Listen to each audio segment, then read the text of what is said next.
Sudah hampir 2 pekan ratusan rumah di 3 desa di Kecamatan Rawapitu, Tulang Bawang terendam banjir. Desa yang terendam banjir adalah Desa Panggung Mulyo, Duta Yoso Mulyo, dan Desa Bumisari. Selasa siang banjir setinggi 30 cm masih merendam jalan dan rumah.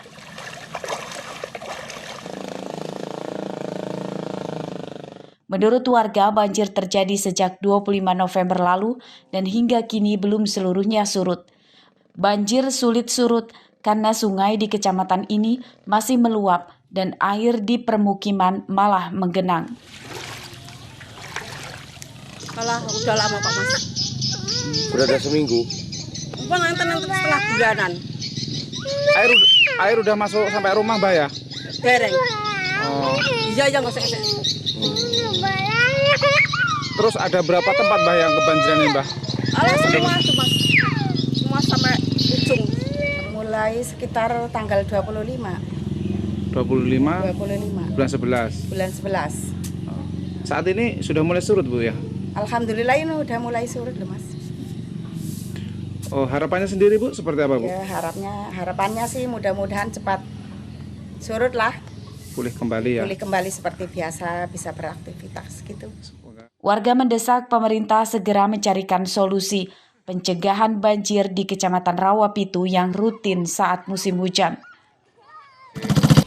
Pemirsa, di tempat saya berdiri saat ini merupakan salah satu tempat yang tergenang air yang berada di Kampung Panggung Mulyo, Kecamatan Rawapitu, Kabupaten Tulang Bawang. Bisa kita lihat sejumlah rumah yang berada di desa tersebut telah tergenang air, sehingga bagi warga tidak dapat melakukan aktivitas seperti biasanya karena sekeliling rumah telah digenangi oleh air.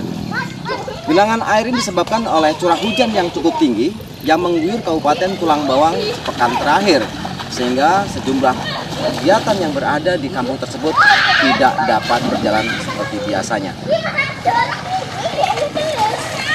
Tempat saya berdiri merupakan akses jalan yang menghubungkan di beberapa desa di kecamatan tersebut, sehingga bisa kita lihat kedalaman air di tempat saya berdiri adalah mencapai 30 cm.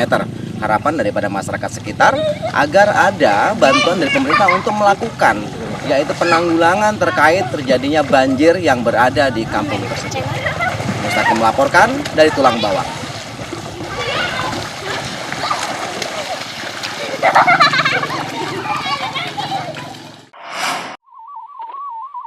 Pengawasan aktivitas Gunung Anak Krakatau di perairan Selat Sunda, Lampung Selatan ditingkatkan. Ini sebagai antisipasi terjadinya bencana alam dari gunung berapi pasca erupsi Gunung Semeru di Jawa Timur. Gunung Anak Krakatau dan Semeru berada dalam satu jalur cincin api Pasifik, namun memiliki dapur magma yang berbeda. Sejauh ini Gunung Anak Krakatau masih aman. Erupsi Gunung Semeru di Jawa Timur tidak berpengaruh pada aktivitas Gunung Anak Krakatau. Berdasarkan data pos pantau di Desa Hargo Pancuran, Kecamatan Raja Basa, Lampung Selatan, pada Selasa siang bahwa aktivitas Gunung Anak Krakatau tidak mengalami peningkatan yang signifikan. Semburan abu vulkanik di bawah 300 meter dari puncak gunung. Status Gunung Anak Krakatau waspada di level 3. Nelayan dan wisatawan dilarang mendekat hingga radius 5 km. Kalau kaitan secara langsung sih tidak ada, tapi kan mereka kan masih dalam satu garis ring of fire ya. Tapi tiap gunung api kan punya dapur magma masing-masing, karakteristik masing-masing, aktivitas masing-masing. Ya, kebetulan Semeru emang aktif.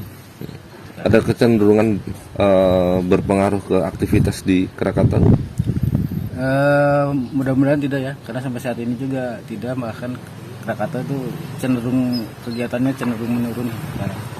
Masyarakat Lampung diminta tetap tenang dan tidak panik serta tidak terhasut oleh berita hoaks. Pemerintah Kabupaten Lampung Selatan akan memberikan informasi terbaru aktivitas Gunung Anak Krakatau.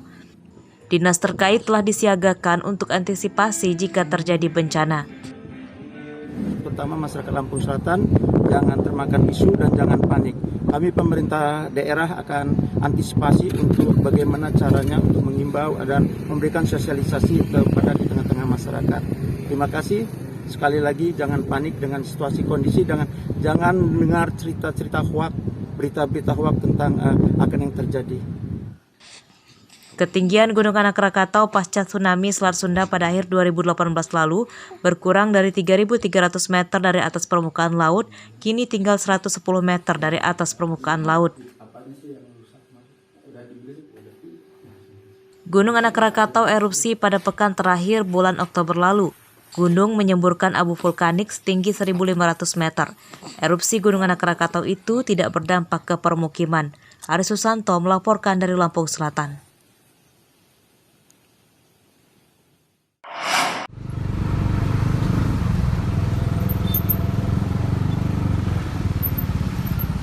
Kelangkaan solar di Bandar Lampung kian parah.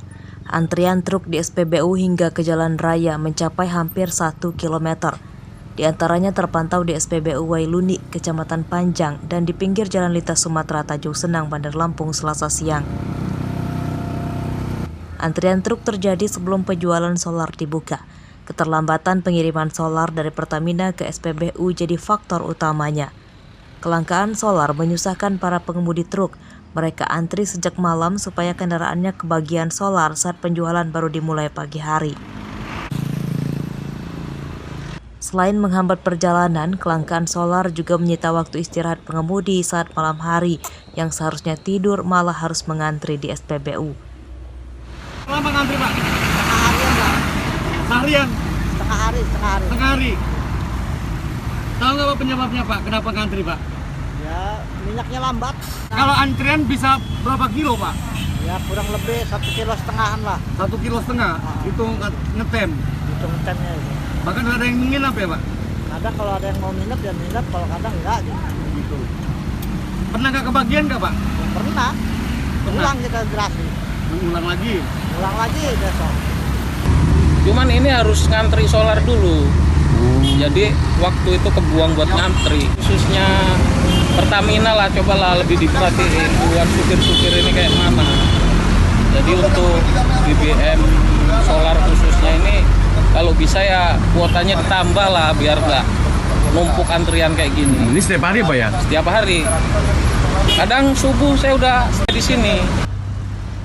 Para pengemudi truk mendesak pemerintah dan Pertamina segera mengatasi kelangkaan solar yang sudah berlarut-larut. Para pengemudi truk mempertanyakan kebijakan pemerintah yang menaikkan harga solar sejak awal September lalu, namun kini kelangkaan solar malah bertambah parah. Arsadi Saputra melaporkan dari Bandar Lampung.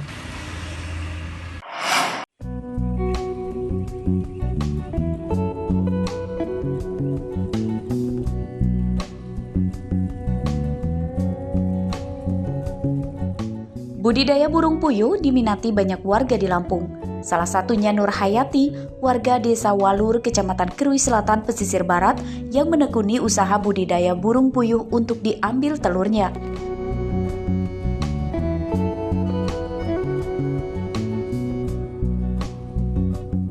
Dengan kandang sederhana inilah, Nur Hayati tekun menjalani usaha telur burung puyuhnya. Meski awalnya sempat terhambat akibat pandemi, kini usahanya sudah bisa meraup omset hingga puluhan juta rupiah per bulannya.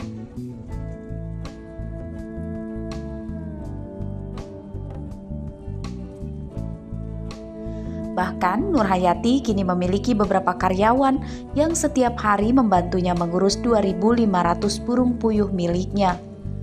Menurut Nur Hayati, mengurus burung puyuh harus teliti, terutama kebersihan dan suhu kandang yang harus diperhatikan pada musim hujan. Memberi minum burung puyuh tidak boleh terlambat. Setiap hari Nur Hayati memanen telur burung puyuhnya hingga 25 kg atau sekitar 750 kg per bulan.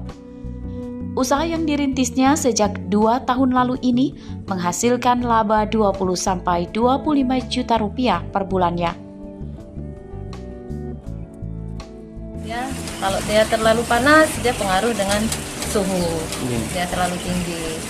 Kalau dia terlalu dingin ya pengaruh juga karena tingkat stres dari burungnya meningkat.